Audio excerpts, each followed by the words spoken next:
আজকে হিন্দুর কাছে গিয়ে জন্নতর সার্টিফিকেট, লজ্জা লাগে না তোমাদের? ইসলামকে আর কতটুকু নিচে নিয়ে তোমরা ব্যবহার করবে?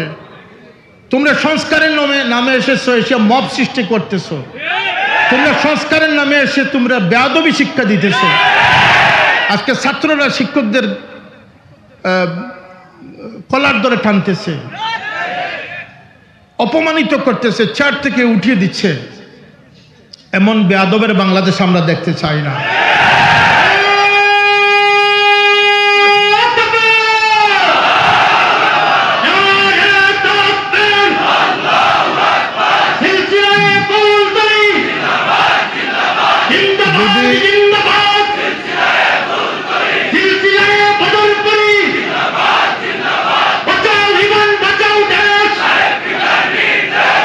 আমরা সিলেটের একটা কথা আছে যে মাই লাগি না মাইর মশা লাগি খান দিয়া। যদি সত্যিকার অর্থে দেশ কোনো সংস্কার আইত, সর্বপ্রথম সংস্কারের দাবিদার হইল শিক্ষা ব্যবস্থা। কিন্তু কিসের সংস্কার? আবার সেই নোংরামি প্রমোট করা হচ্ছে।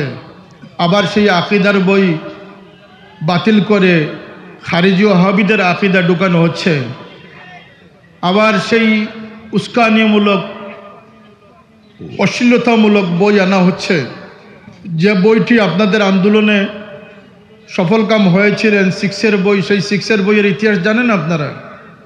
6টা উলঙ্গ ছবি ছিল, যেগুলো এই নাবালিক বাচ্চারা প্রথমেই দেখতে পেত।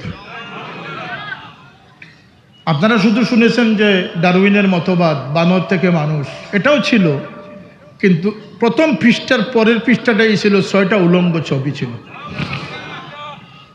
তা আমরা যদি সেই সময়ে হুঙ্কারের পর হুঙ্কার দিয়ে, আন্দোলনের পর আন্দোলন করে সোচ্চার হয়ে আমরা যদি দাবি আদায় করে করে ফিরেছিলাম, আজকের দিনে ইনশাল্লাহ আমরা দাবি আদায় করে ছাড়ব। এই জাতি ঘুমায় নাই।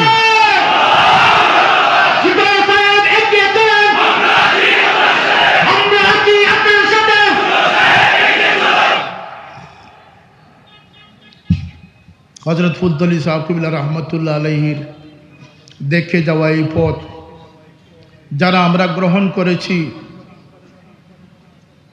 আমরা সবাই জানি যে এই পথ অত্যন্ত কণ্টকাকীর্ণ, দুর্গমগিরি, কান্তার মরু, দুস্তর পারাপার, লঙ্ঘিতে হবে রাত্রি নিশীথে যাত্রীরা হুঁশিয়ার। এই 73 দলের 72 দল গুমরাহির মধ্যে একদল সত্যপন্থী মানুষ, তাদের আশপাশে দুশ্মন থাকবে না? থাকবে না? এই সিলসিলা, এই মসলকে যারা না গরখা না গটখা, সকলের কাছে ভালো থাকতে চান, আপনি সিলসিলার পরিচয় লাভ করতে পারেন না। এই সিলসিলা আজাদি আন্দোলন থেকে নিয়ে, ব্রিটিশ বিরোধী আন্দোলন থেকে নিয়ে সময় সময় আন্দোলনে নেতৃত্ব দানকারী এই কৌম হচ্ছে আঞ্জুমানে আল ইসলাহ সিলসিলা। এই কৌমকে দমিয়ে রাখা কারো পক্ষে সম্ভব নয়। সত্যের পক্ষে এই কৌমকে চাপিয়ে রাখা কারো পক্ষে সম্ভব নয়। কোনো হুমকি দিয়ে, কোনো চক্রান্ত করে এই কৌমকে নিবৃত করা কারো পক্ষে সম্ভব নয়।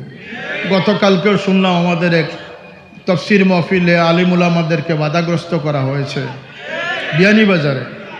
আরও জায়গায় জায়গায় আমাদের প্রতিষ্ঠান দখলের অপচেষ্টা করা হচ্ছে। মনে রাখবেন, আমি ফুলতলিতে বলেছিলাম যে একজন যোদ্ধা তার অস্ত্র জমা দিতে পারে, তার ট্রেনিং জমা দেয় না। আজকেও বলছি,